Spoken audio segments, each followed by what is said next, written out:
Allahu Akbar. Maksudnya Allahu Akbar, Allahu Akbar, Allahu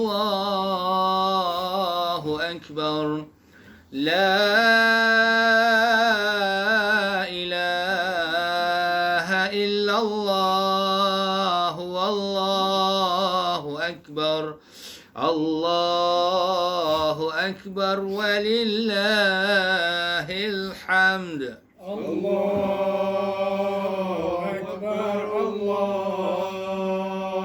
Akbar, Allahu Akbar.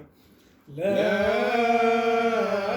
ilaha illallah, wallahu akbar. Allahu Akbar walillahil hamd. Allahu Akbar, Allahu Akbar, Allahu Akbar. La ilaha illallah, wallahu akbar. Allahu akbar walillahil hamd. Allahu Akbar, Allahu Akbar, Allahu Akbar. La ilaha illallah, wallahu akbar. Allahu Akbar walillahil hamd. Allahu akbar, Allahu akbar, Allahu akbar. La ilaha illallah, wallahu akbar. Allahu akbar walillahil hamd. Allahu Akbar, Allahu Akbar, Allahu Akbar. La ilaha illallah, wallahu akbar. Allahu Akbar walillahil hamd. Allahu akbar, Allahu akbar, Allahu akbar. Allahu akbar kabira walhamdulillahi katsira wa subhanallahi bukratan wa asila. لا إله إلا الله ولا نعبد إلا إياه مخلصين له الدين ولو كره الكافرون. لا إله إلا الله وحده صدق وعده ونصر عبده وأعز جنده وهزم الأحزاب وحده. لا إله إلا الله والله أكبر.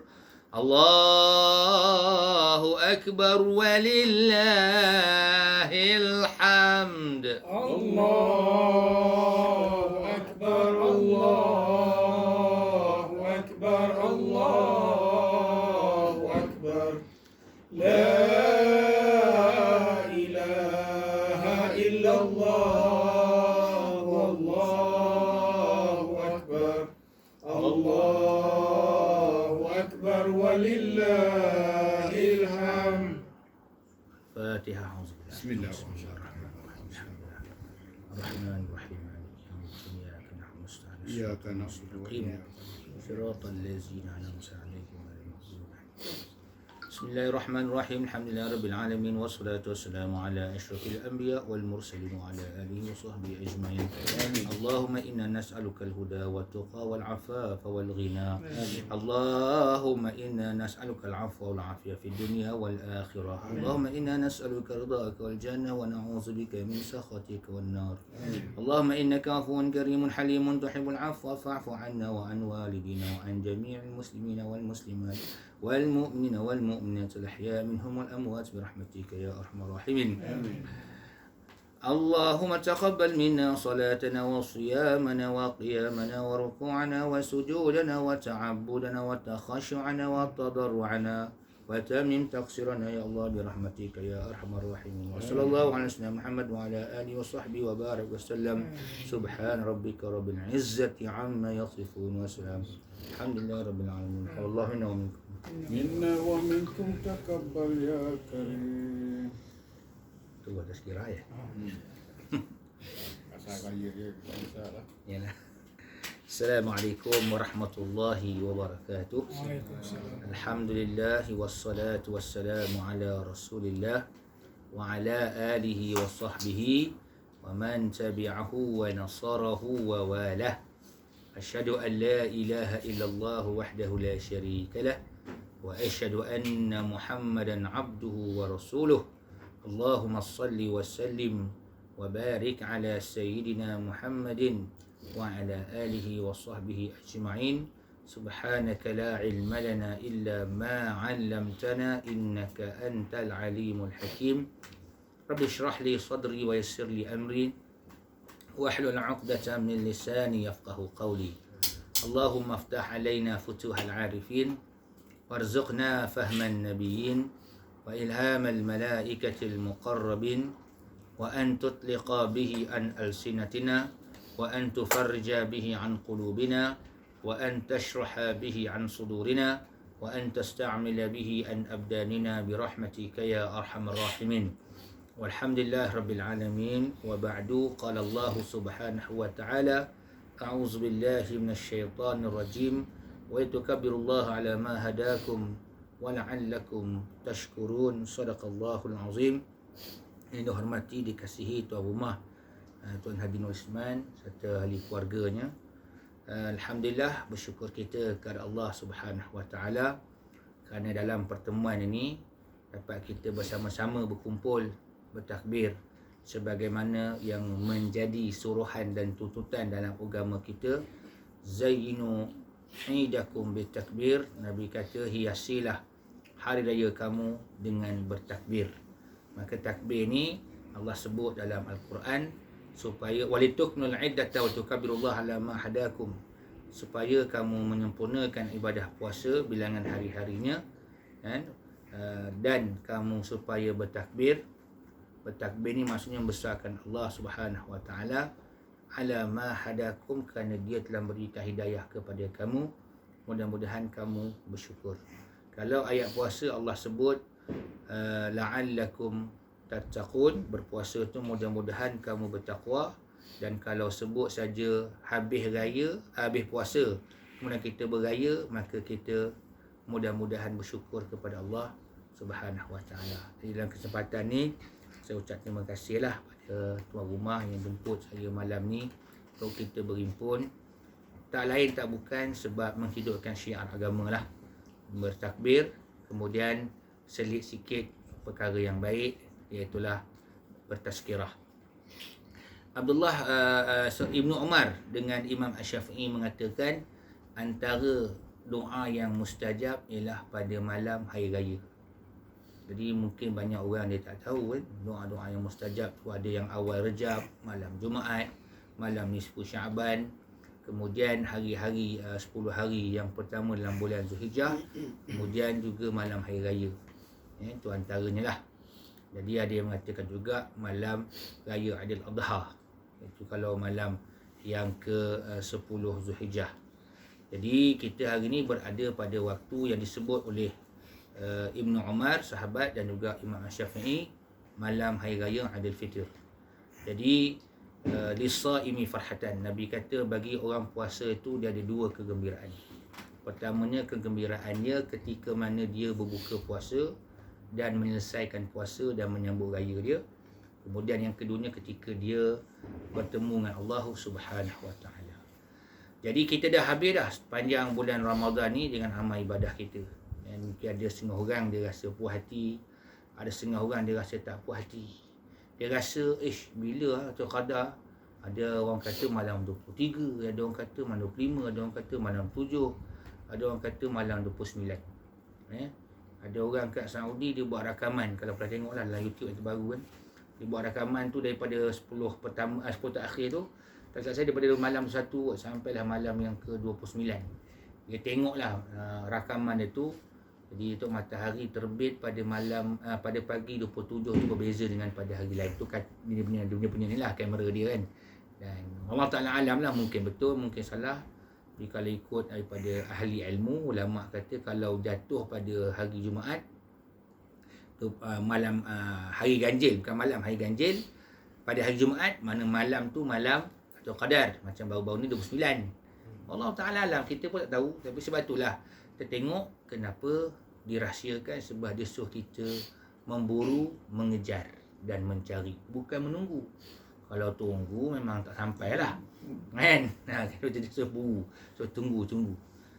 Tapi saya ada pandangan sendiri lah. Duk saya termenung-menung tu, kenapa kan Nabi kata kalau tak sempat 10 akhir, ambil 7 akhir. Lepas tu dia gerakkan Fatimah, Sayyidina Ali semua malam 23. Dia tak mula 1, 23. Lepas tu ada 25, 27. Jadi saya pun buat lah handaian sendiri lah kan. Yang tak pandai ni, mungkin lah dia antara 3, 25, 27 kan. Ataupun 29 lah seterusnya. Tapi jangan kita lupa pula satu benda yang penting berkaitan dengan malam Aidilfitri ni. Banyak orang mungkin lah, dia bukan tak tahu, dia terlupa je kan. Mungkin biasa dengar tapi tak tahu apa sebenarnya rahsia malam hari raya. Sebenarnya malam raya ni, dia malam ni, malam ni malam sempurna lah, 30 hari kita berpuasa. Allah Ta'ala dalam hadis riwayat Imam Al-Baihaqi, Allah Ta'ala ni tetapkan siapa dia ahli syurga. Sampai ke 60,000 orang tu dicatatkan ni. Kita termasuk tak termasuk, Allah Ta'ala alam. Mana setiap malam itu Allah bebaskan orang yang memang dah masuk neraka tu pada dia punya tulisan sejak Lauh Mahfuz lagi. Tapi Allah lepaskan daripada api neraka. Sebab tu itu kata rahmat. Rahmat. Bila Allah Ta'ala tahu dah orang ni masuk neraka, tapi tengok malam-malam 10 tu dia pula rajin beribadat. Ada tu imam kat Masjid Hasanah, saya baca dalam dia punya FB. Dia kata hikmah PKPBB ni, dia duduk dekat masjid, dia imam, kemudian ada orang yang cleaner saja, dia cakap kan. Dia kata dia mengaji pada malam pertama gitu. Dia kata malam-malam akhir Ramadan tu dah fasih baca Quran. Dan dia kata inilah kali utama dalam tempoh 36 tahun dia dapat khatam Quran. Jadi banyak hikmah dia. Lepas tu kita jangan tengok bala, jangan tengok hanya sekadar kesusahan. Ustaz, silakan. Jangan melihat dia segi satu daripada sudut susahnya, tapi hikmahnya, kebesarannya, dia punya rahsia yang terbaik lah. Kita dapat duduk dan tekun beribadah pada Allah Subhanahu Wa Taala. Itulah bagi pandangan saya kan. Kalau tempoh dalam PKPB ni, kalau orang tak betul-betul gunakan, yang bercuti tak kerja semua ni kan, kita ambil betul-betul dia punya, kita panggil apa, peluang untuk beribadat, rugilah. Memang rugi sungguh. Lepas tu saya kadang-kadang saya marah kat rumah saya kan, kenapa sibuk banyak baca WhatsApp, tempat kerja atau WhatsApp kan, sampai kadang-kadang saya mulutnya saya marah kan. Dah tua, dah nak mati dah. Fikirlah malam 10 terakhir, tinggal 27, 29, 2 hari lagi.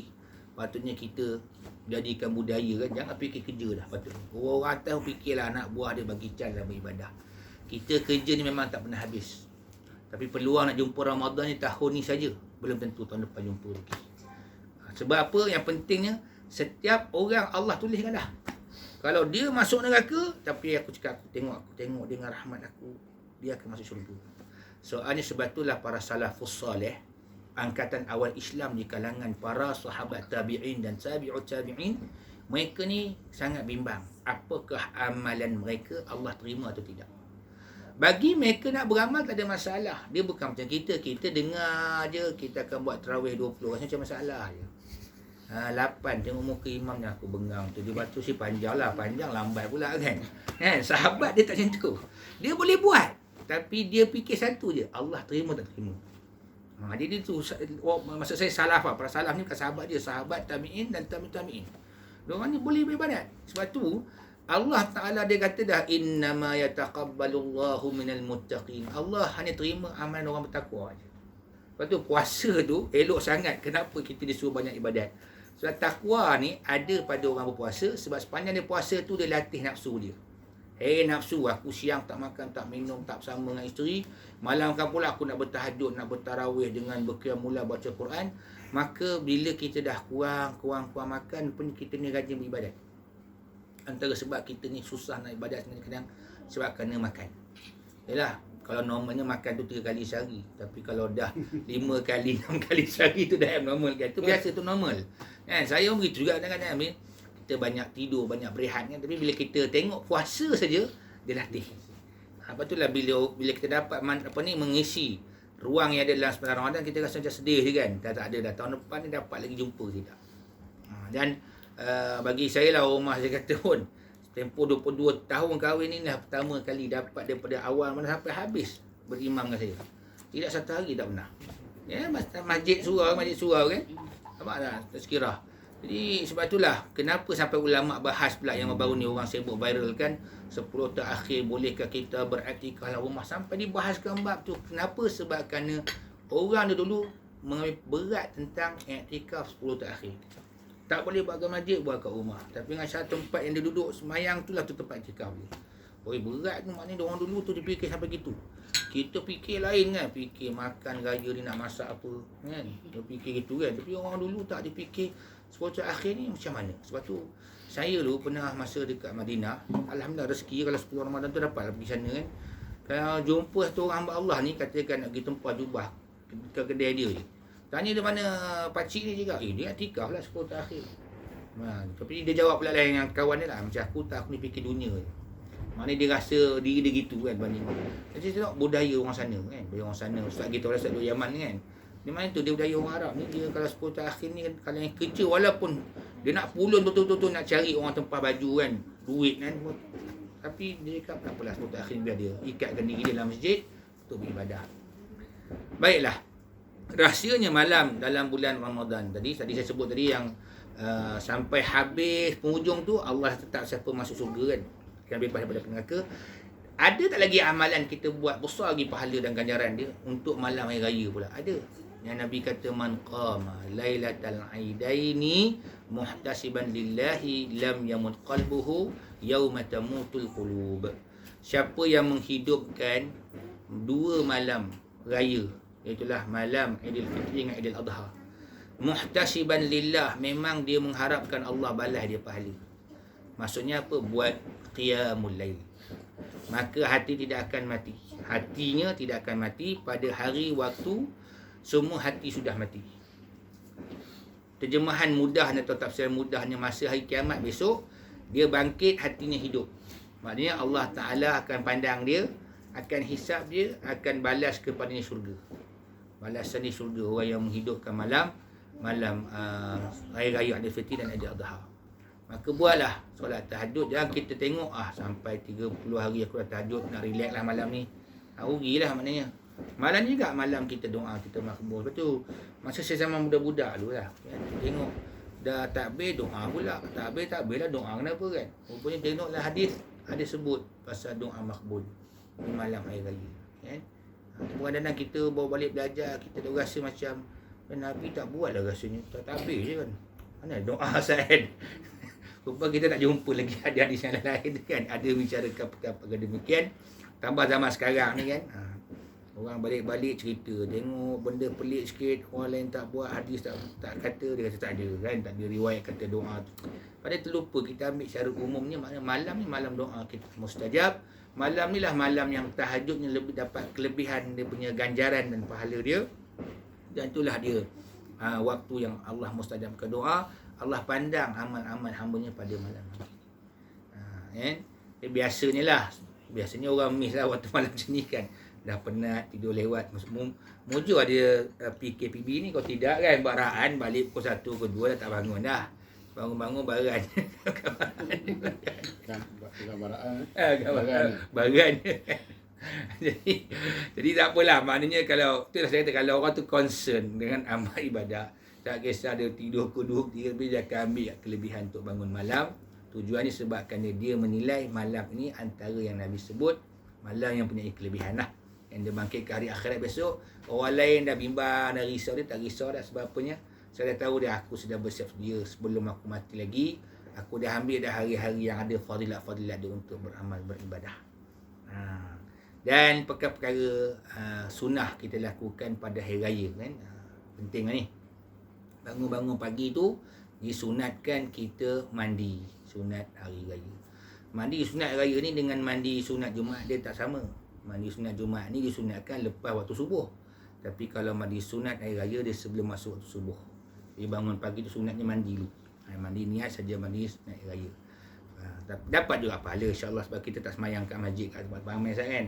Tapi fadilat hari tu adalah insya-Allah. Bangun pagi ni maknanya lepas solat subuh disunatkan juga kita mencepatkan sarapan lah. Mulakan dengan tamar 3 biji dulu. Tak 3 atau bilang ganjil 5 atau 7. Jangan makan benda lain dulu, makan tamar dulu. Sebenarnya kan kita tengok macam sahur, makan pagi, terutama awal Eid ataupun awal raya, kenapa Nabi makan tamar, tak makan benda lain dulu? Ada kajian dia kata. Lepas tu kalau orang makan tamar ni sebelum makan benda-benda berat, dia akan dapat banyak kelebihan lah. Ada satu kajian yang kita panggil kajian saintifik campur kajian alam mistik. Dia kata nak tengok orang tu badan ada jin tak ada jin senang. So dia makan tamar. Tak nak dia tak minat makan tamar. Lalu tanda ada jin apa dia? Ada gangguan. Ada tak minat. Saya ada kawan saya orang tarikat, dia kata antara lagi selain pada tu madu dengan susu kambing. 3 benda tak nak dia. Tamar, susu kambing dengan madu tak nak dia. Lepas tu saya marah anak-anak saya kata, siapa tak makan memang ada gangguan. Itu biasa. Ada orang kata, ustaz kan dalam kita ada qarin. Saya kata itu lain. Dia ada bonus lagi. Qarin saya kan campuran jin lagi, tak kata saka ke apa semua kan. Jadi sebab itulah. Itu satu lah tu. Tapi ya kalau nak cerita benda ni secara orang kata general pun orang akan kata alah tak masuk akal kan. Tapi tak apalah. Sebenarnya kalau kita makan tamar, kelebihan lain lah sebab kita mulakan dengan benda yang baik. Itulah yang ada glukos. Dia beri tenaga. Kemudian memang pun tak tahu lah, memang cara dia gitu. Dia makan dulu tamar ni, barulah kita makan benda lain. Itu sebenarnya. Itu sebaik-baik ni. Dia buka itu. Dia baik untuk perut sebagainya lah. Kemudian kalau Nabi SAW lah, dia masa nak pergi semayang raya tu, dia akan jalan kaki. Dan semasa dia jalan kaki tu dia bertakbir. Jalan pergi dengan jalan balik tak sama lah. Jalan yang berbeza. Ada orang tanya kenapa jalan pergi jalan balik tak sama. Ada satu pendapat mengatakan kalau dia lalu jalan yang sama juga, nanti balik nanti orang kafir tunggu, mungkin mereka akan serang mereka ataupun menyakiti mereka, baling batu, ejek macam lah. Ada tak pendapat mengatakan supaya orang kafir tengok Islam ni ramai kan. Orang sana kata ramai lah, orang sini kata ramai pasal dia ikut jalan yang lain. Ramai kan. Sebab orang sana kata yelah ramai lah, orang Islam ni kata ramai. Kalau dia ikut jalan yang sama juga, tak nampak pun seorang tak nampak kan. Ada pendapat lain ni lagi bagus, lagi orang kata lagi apa? Dia kata pendapat yang lagi menarik, dia kata apa? Jalan kita pergi ni malaikat catat pahala dia. Jalan balik yang lain pun malaikat catat pahala lain. Sebab tu kita ni ibadat macam ni sebenarnya. Kalau kita semayang fardu dekat tempat ni, semayang sunat tempat lain tak. So Nabi jadi imam, dia semayang kat tempat ni, masa dia semayang sunat tu dia belah kanan. Tempat yang banyak kita ibadat, maka banyaklah catatannya oleh para malaikat. Kan? Sebab tu jalan kaki, tempat yang jalan yang pergi lain, jalan balik lain. Jadi banyaklah pahalanya. Pasal catatan malaikat tu pun banyak. Bagi dia jalan dia ikut tu jalan yang jauh. Kalau dia pergi balik, mending jalan tu dia jauh lah. Dia besar lagi pahala. Allah Ta'ala alam tu lah kata setengah pandangan ulama. Dan digalakkan solat raya ni tempat ramai lah. Kat Padang kan. Ramai. Tapi kita tak dapat nak buat, kita buatlah dekat rumah. Tu apa ada bahasan gak orang kata kena buat khutbah ke dah ketua keluarga, bapak ke datuk dah risau dia kan nak baca khutbah, aku tak biasa kan. Ada dah Tongkat dah jual. tongkat dah jual, ada kata nak ambil buluh boleh, buluh lemang boleh kan, ambil parang. Sebenarnya dia yang disunatkan, yang disuruh untuk kita berkhutbah kat masjid, kat tempat orang ramai. Kalau keluarga semacam biasa je lah, yang sembahyang raya lah, bukan macam biasa, main raya lah, tu sajalah. Nak khutbah pun tak ada masalah, tapi taklah menjadi tuntutan sebab dia tempat yang ramai, masjid dan juga tempat orang ramai. Ala kulli hal, kenapa kita disuruh beribadah walaupun dalam waktu kita berseronok? Sebab Islam ni dia tak kasih kita seronok-seronok lara-lara kosong-kosong je. Kan bila hari raya orang menyanyi, orang banyak tengok lakonan filem. Islam suruh kita isikan kegembiraan kita dengan beribadah pada Allah. Sembahyang raya, kan, takbir, dan takbir ini sampai kita sembahyang raya je, betul tak ada lagi dah. Tu dia. Kan, kata Ustaz Samsul Debat ada dalam TV. Itu drama dia kan. Drama memang ada lah. Kan dia kata, tapi kita jangan buat. Wajib. Kan dia. Jadi itulah kan, kita buat amal-amal ni maknanya sebenarnya amal tak berhenti. Sebab kata Tuan Tuan Khadawi dia kata, kalau siapa sembah Ramadan, sebab itulah dia nampak kat masjid masa Ramadan je. Habis Ramadan tak adalah kat masjid kan, sebab dia sembah Ramadan. Tapi kalau sembah Allah Ta'ala, dia sentiasa ada kat masjid. Ramadan tak Ramadan ke, dia sentiasa bertahajud. Satu lagi, ada orang tanya, Ustaz, saya selalu bangun malam Ustaz, tapi bila orang kata malam ganjil, malam Datuk Qadar, saya tak bangun Ustaz. Apa rahsianya Ustaz? Tapi saya ambil pendapat daripada Ibnu Mas'ud. Dia kata siapa yang bangun tahajud selama setahun, orang tu layak dapat Datuk Qadar. Almarhum Tok Guni Aziz, sebelum dia meninggal, cerita dengan kawan dia. Dia kata, masa tahun dia meninggal tu kan, dia kata tahun ni dia seronok. Dia kata baru sekali tinggal tahajud. Lepas tu tahun tu dia meninggal. Tengok ulama orang berhebat ni, Allah pilih waktu, tahun, hari dia meninggal tu, hari dia paling banyak ibadat. Sebab itulah, sabda Nabi, dia cakap, kalau Allah tu sayang ke orang tu, dia akan bagi orang tu beramal sampai mati. Kalau Allah sayang ke orang tu, dia bagi. Hamba tu dia beribadat dia. Sebab tu ada orang, kita tak nampak pun dia jadi pergi masjid, kaki masjid, kisuk, tapi bila tahun dia nak meninggal tu dia ada. Sebab Allah sayang, Allah pilih dah. Sebab tu dah tahu, malam-malam masing-masing kan. Sebab tu kita minta macam tu lah. Sebab itulah, bila orang tanya, apa rahsia Ustaz dapat Datuk Qadar ni? Alah, nak cakap pun susah je, tapi Ibnu Mas'ud cakap. Bukan Pak Sa'ad, Ibnu Mas'ud. Sahabat ni, Abdullah bin Mas'ud. Dia tu je, bangun tahajud setiap hari, setahun penuh tu. InsyaAllah layak lah. Kita wala bagaimanapun, mudah-mudahan lah kita berdoa pada Allah Ta'ala, biarlah Ramadan lepas, Ramadan terbaik daripada sebelumnya, dan yang akan datang lebih baik daripada tahun ni, mudah-mudahan. Jadi saya ambil kesempatan, mohon maaf lah pada Pak Suman, Mak Su kan, ahli keluarga semua, ustaz sekali. Allah Akbar kan. Maaf zahir dan batin kalau tertutur kata yang menyinggung perasaan, maafkanlah. Saya sebagai orang biasa saja kan. Kita kadang takut juga kadang-kadang kan. Kita cakap dah ceramah tu kan. Kadang ceramah ni spontan je, kadang orang terasa juga. Tak ada niat pun kan. Dia spontan je kan. Tapi saya, prinsip saya tu je, saya suka menegur diri sendiri kan. Saya tegur diri saya sendiri, mana-mana kita tak tahu diri kita ni, yang kena hanya kita je. Sebab kata Dr. Fadil Khamsah lah, nak tanya diri kita, tanya isteri kita. Nak tanya isteri, nak tahu tentang isteri, tanya suami. Tanya orang lain tak tahu kan, dia tak tahu kurap kat mana kan, dia punya kurap kat dia, panah kat mana, dia hanya isteri dengan suami sendiri tahu. Itu je. Jadi kalau diri saya saya kenal kan, diri saya ni apa yang kurang dia tahu. Jadi betul kadang saya sebut tu, maknanya tujuannya untuk betulkan diri kita sendiri kan. Wallahu ta'ala alam, mudah-mudahan sama-sama Allah ampunkan dosa kita, Allah terima amal ibadah kita sepanjang Ramadan, dan mudah-mudahan Allah Ta'ala beri kita lagi taufik dan hidayah, dan dia beri kita kesempatan untuk beramal ibadah macam mana Ramadan lepas, dan untuk Ramadan datang juga Allah beri kita kesempatan untuk hidup lagi. Subhanakallahumma bihamdik, asyhadu an la ilaha illa anta, astaghfiruka wa atubu ilaik. Wabillahi taufiq wal hidayah. Wassalamualaikum warahmatullahi wabarakatuh.